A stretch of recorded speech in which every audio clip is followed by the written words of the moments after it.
Just Sneak is a place where films and TV series come to life in a new way. Here, every story surprises and every frame holds details you could easily miss. If you love watching movies more closely than everyone else, you're home. Get comfortable. There's plenty more to come. If you like what we do, support the channel. Hit the like button, subscribe, and turn on the bell so you don't miss new breakdowns. Thank you to everyone who's already with us. Your support helps the channel grow and makes the content even better. Hello friends! Today we're talking about a film that in 1970 became a real shock to American society. The movie is simply called Joe. It's not just a thriller, and not just a drama. It's a social diagnosis of a nation torn apart by internal contradictions. We'll explore how a modest film with a tiny budget managed to fill the screen with so much rage and truth that audiences walked out of theaters stunned. We'll meet the characters, a murderer from high society and a racist factory worker whose friendship turns into a nightmare.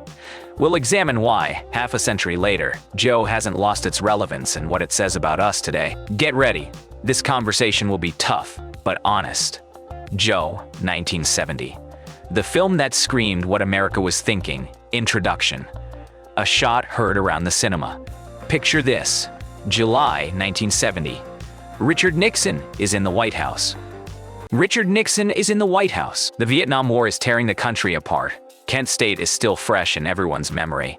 And into this powder keg of a nation, a tiny film with no major stars and no studio backing arrives in theaters. Its name is simply Joe. And within months, it will gross nearly $20 million, earn an Academy Award nomination, and do something that no film had quite done before. It will put the white working-class rage of America on screen for everyone to see. This is the story of Joe, a film produced by Cannon Productions, a company that would later become infamous for its B-movie excess in the 1980s. But in 1970, Cannon was just finding its footing. And with Joe, they didn't just make a movie, they detonated a bomb. The premise sounds almost simple. A wealthy advertising executive kills his daughter's drug dealer boyfriend in a moment of rage. He confesses his crime to a stranger in a bar, a bigoted, angry factory worker named Joe.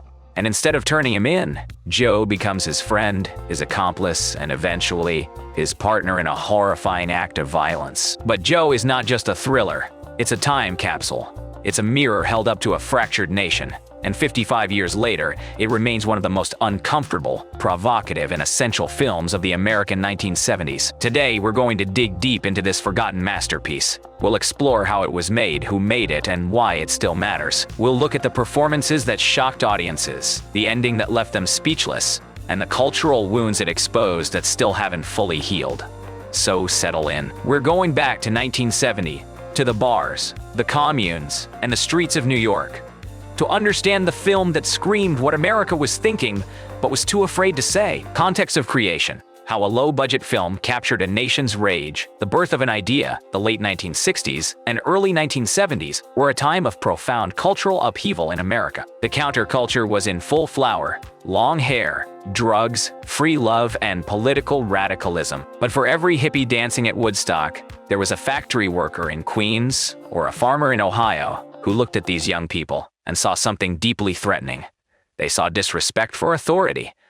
They saw moral decay. They saw their country slipping away. Screenwriter Norman Wexler understood this tension intimately. Before Joe, Wexler was a relatively unknown writer struggling to find his voice. But he had a keen ear for dialogue and a sharp eye for the divisions splitting America apart. He began working on a script originally titled The Gap, a reference to the chasm between generations, between classes, between the haves and the have-nots. Wexler's idea was simple but powerful. What happens when a wealthy, liberal businessman and a working-class bigot are thrown together by circumstance? What happens when they discover they have more in common than either would ever admit? The Cannon connection. At this point, we need to talk about the studio behind the film. Cannon Productions in 1970 was not the Cannon films that action fans remember from the 1980s. The schlock factory that churned out death, wish sequels, and Chuck Norris vehicles. In 1970, Cannon was run by its founders, Dennis Friedland and Christopher C. Dewey.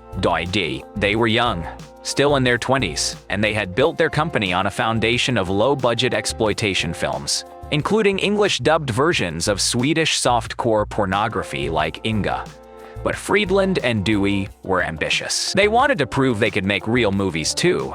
When Norman Wexler's script crossed their desk, they recognized its power immediately. Here was a story that could tap into the cultural moment, a film that could shock, provoke, and maybe even make some money. The budget was tiny, around $300,000, which was Cannon's standard operating procedure. They couldn't afford big stars. They couldn't afford elaborate sets, but what they could afford was the truth, and that turned out to be enough. Casting against type, the role of Joe Curran, the angry, bigoted factory worker who becomes the film's most unforgettable character, required an actor who could make audiences squirm. He had to be repellent yet charismatic. You had to hate him, but you also had to understand why people like him existed. Enter Peter Boyle. Boyle was an unknown at the time, a former Christian brother who had left the monastery to pursue acting. He was tall, heavy-set, and carried a working-class authenticity that couldn't be faked. When he read for the part, he brought something unexpected, a sense of wounded humanity beneath the rage. Joe wasn't just a monster. He was a man who felt abandoned by his country, betrayed by the elites, and scared of a future that seemed to have no place for him. Boyle's performance would become legendary. It launched his career, leading to roles in Young Frankenstein, Taxi Driver, and eventually, Everybody Loves Raymond Dodd. But in 1970, he was just a guy trying to capture something real. The role of Bill Compton, the advertising executive who kills his daughter's boyfriend, went to Dennis Patrick, a character actor with decades of television experience. Patrick brought a quiet desperation to the role, the kind of man who has played by the rules his whole life, only to find that the rules no longer apply. Filming in the real New York, production took place on location in New York City and Rockland County. The choice to shoot on real streets, in real bars, in real apartments, gave the film a documentary-like authenticity. This wasn't a Hollywood soundstage version of America. This was the real thing, gritty, dirty, and uncomfortably familiar. The bar where Joe and Bill first meet was a real working-class tavern.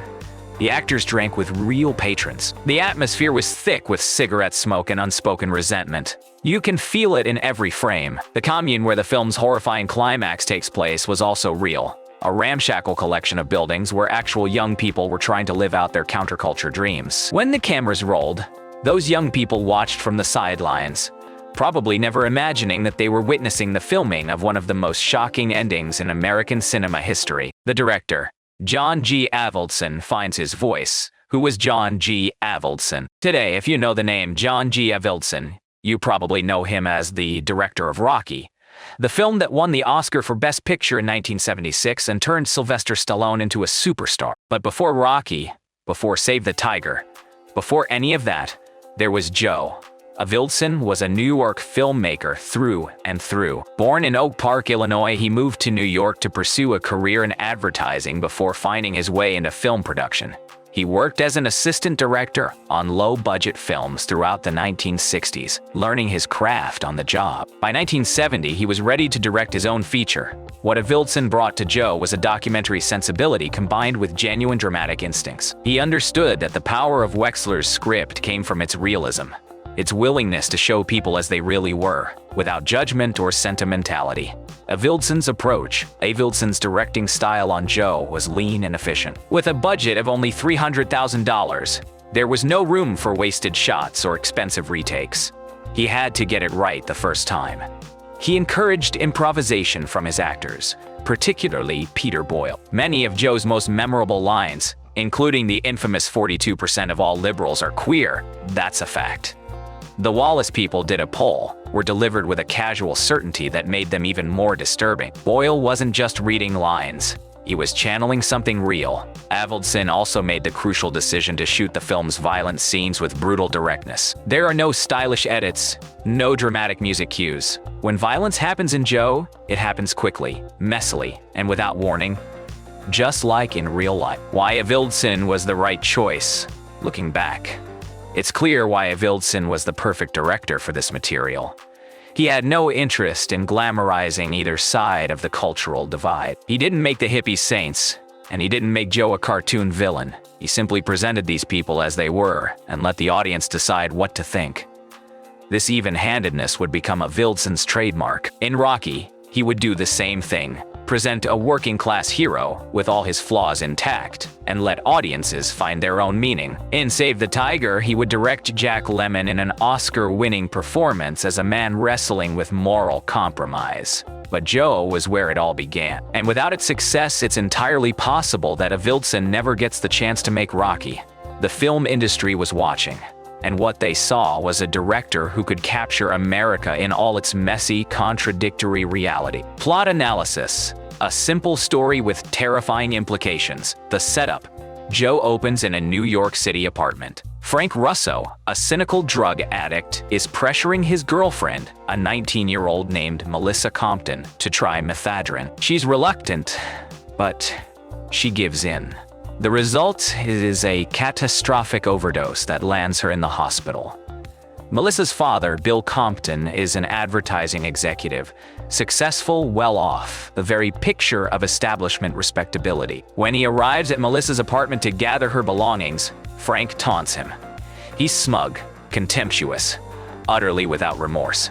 Something snaps in Bill. In a moment of blind rage, he beats Frank to death. Now Bill is a murderer. He wanders the streets in a daze. Unable to process what he's done, he finds himself in a working-class bar, a place far removed from his comfortable world of advertising and suburban respectability. The meeting, and that's where he meets Joe Curran. Joe is a factory worker. He's loud, opinionated, and filled with a rage that has nothing to do with Bill's situation. He hates hippies. He hates liberals. He hates blacks. He hates anyone who doesn't work with their hands and think with their gut. His worldview is simple. The country is going to hell, and it's because of them. When Bill, desperate for someone to talk to, confesses his crime, Joe's reaction is unexpected. He doesn't call the police. He doesn't recoil in horror. Instead, he offers congratulations. In Joe's mind, Bill has done something admirable. He struck back against the forces destroying America. An uneasy alliance, the two men begin spending time together. It's an improbable friendship, born of shared guilt and mutual loneliness. Bill is fascinated by Joe's certainty, his absolute lack of doubt about anything. Joe is flattered by the attention of a wealthy man who seems to respect him. But when Melissa, having overheard her father's confession, runs away to Greenwich Village, the search begins. Bill and Joe venture into the heart of hippie territory, and what follows is a descent into a world neither of them understands. They attend a party where drugs flow freely and inhibitions disappear. Joe's contempt for these young people is barely contained, and when they discover their wallets have been stolen, his rage finally boils over. The climax, the stolen wallets lead Joe and Bill to a rural commune, a collection of young people trying to live out their ideals away from the corruption of the city. Joe isn't interested in ideals. He is interested in revenge. What follows is one of the most disturbing sequences in 1970s American cinema. Joe pulls out a gun and begins shooting. The commune's inhabitants, unarmed, terrified, utterly unprepared, are gunned down without mercy. Bill, caught up in the frenzy, grabs a gun and starts shooting too. And then, in the chaos, Bill sees a face he recognizes. It's Melissa. She's been living at the commune all along. And Bill, in his blind rage, has just shot his own daughter. The film ends with Joe and Bill standing over the bodies, the enormity of what they've done just beginning to dawn on them. There is no moralizing, no speech about the consequences of violence, just silence and smoke and death. Key events. Walking through the darkness, the opening. A world out of balance from its very first scenes, Joe establishes a world where normal rules no longer apply. Frank's casual cruelty, Melissa's vulnerability, Bill's helpless rage, these aren't the stuff of melodrama. They're presented with documentary directness, as if we're watching actual people make actual terrible decisions. The murder of Frank is quick and ugly. There's nothing cinematic about it. Bill's hands become weapons and Frank's body crumples. In less than a minute, 2 lives are destroyed, Frank's obviously, but Bill's as well. He'll never be the same. The bar sequence is where the film finds its true voice. Joe's monologues about liberals, about blacks, about the way the world is changing, are delivered with such casual certainty that they become almost hypnotic. You can see why Bill, lost and terrified, might find something appealing in Joe's absolute lack of doubt. The party, The Greenwich Village party sequence serves as a kind of purgatory. Bill and Joe are outsiders here, surrounded by young people whose values they don't share and whose lives they don't understand. The drug use, the casual sexuality, the easy camaraderie, it's all foreign to them. And that foreignness breeds contempt. The commune. The commune is presented as a kind of Eden. Simple, rustic, full of young people trying to live in peace. But Eden, in this story, is about to be violated. Joe's arrival is the serpent, and the violence that follows is the fall. The ending remains shocking even after 50 years. Bill's recognition of Melissa comes too late. The bullet has already found its target. And in that moment, the film's thesis becomes devastatingly clear. When we dehumanize the other, we risk destroying the people we love most. Interesting facts and hidden details. The Oscar nomination, Joe received 1 Academy Award nomination. It lost to Patton, but the nomination alone was a remarkable achievement for a low-budget film from a minor studio. It put Cannon on the map and established Wexler as a major talent. He would go on to write Saturday Night Fever and Mandingo, among others. The budget and box office made for approximately $300,000. Joe grossed over $19 million at the domestic box office. That's a return on investment that would make any modern studio executive weep with envy. It was one of the most profitable films of 1970 and proved that low-budget filmmaking could compete with the Hollywood majors. The Wallace people line? Joe's line about the Wallace people polling that 42% of all liberals are queer was based on actual conversations Norman Wexler had heard. It wasn't made up. It was documentary evidence of the kind of thinking that existed in working-class bars across America. The proposed sequel in the 1980s, Cannon Pictures, now run by Menahem Golan and Yoram Globus, announced plans for a sequel to Joe. Screenwriter Peter Boyle wrote a script in which Joe gets out of jail and has to deal with his hippie-like son. The project was announced repeatedly over several years but was ultimately scrapped. Given the original's power, it's probably just as well. Peter Boyle's breakthrough. Joe made Peter Boyle a star, but it also typecast him for years. He would play variations of the angry working-class man in films like The Friends of Eddie Coyle and Hardcore, before finally breaking free with his comedic performance in Young Frankenstein. Boyle later said that playing Joe was one of the most intense experiences of his career. He had to reach deep into parts of himself he'd rather not explore. Filming locations? The film was shot entirely on location in New York City and Rockland County. The bar scenes were filmed in an actual working-class tavern, with real patrons appearing as extras. The commune scenes were shot at an actual commune, with real residents watching from the sidelines. This commitment to authenticity gives the film its documentary feel. Expert analysis. What makes Joe work? Direction. Avildsen's restraint. John Avildsen's direction is notable for what it doesn't do. He doesn't judge his characters. He doesn't tell the audience what to think. He simply presents these people in all their complexity and lets us draw our own conclusions.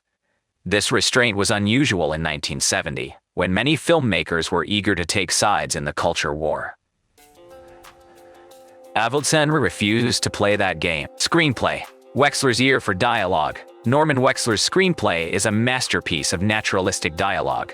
Joe's speeches don't sound like they were written. They sound like they were overheard. Wexler understood that the way people talk reveals who they are, their fears, their resentments, their hidden longings. Every line Joe speaks adds another layer to his character. Performance.